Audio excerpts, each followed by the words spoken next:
سوال ہے کہ انسان تقوی کیسے پیدا کرے، طریقہ نجات، یعنی نجات کے لیے ضروری ہے کہ آدمی کے پاس تقوی ہو۔ اللہ تعالیٰ نے قرآن کریم میں جنت انہی لوگوں کے لیے ذکر کی ہے جو متقی ہیں، ان المتقین فی جنات وعیون، یا اسی طرح سے دوسری آیت ہے ان للمتقین مفازا، قیامت میں آخرت میں جنت اور کامیابی متقین کے لیے ہے۔ لہذا تقوی ضروری ہے۔ تقوی کیسے پیدا کیا جائے، اس کے کئی اسباب ہیں۔ نمبر ایک، تقوی اللہ کی معرفت سے پیدا ہوتا ہے۔ جب اللہ کی عظمت انسان کے دل میں ہوگی، اللہ کی بڑائی ہوگی، تو ظاہر بات ہے کہ اللہ کی عظمت کا نتیجہ ہے کہ آدمی اللہ سے ڈرے گا۔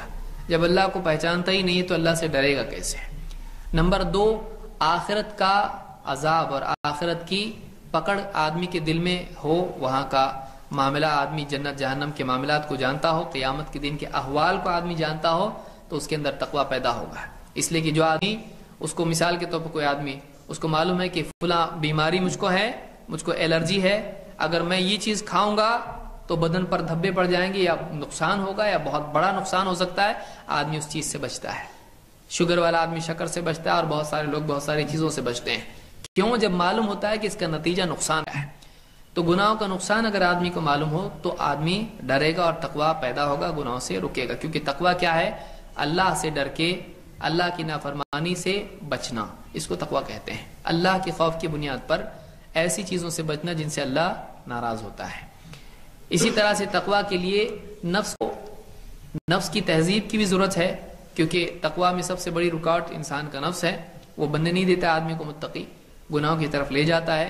تو نفس کے خلاف مجاہدہ کرنا ہے۔ جیسے اللہ تعالیٰ نے روزے کی بات بتائی ہے، لعلکم تتقون، روزے کے سلسلے میں اللہ نے کہا، تو روزہ آدمی بچنے کی عادت ڈالتا ہے۔ تو یہ تقوی کی عملی مشق ہے روزہ۔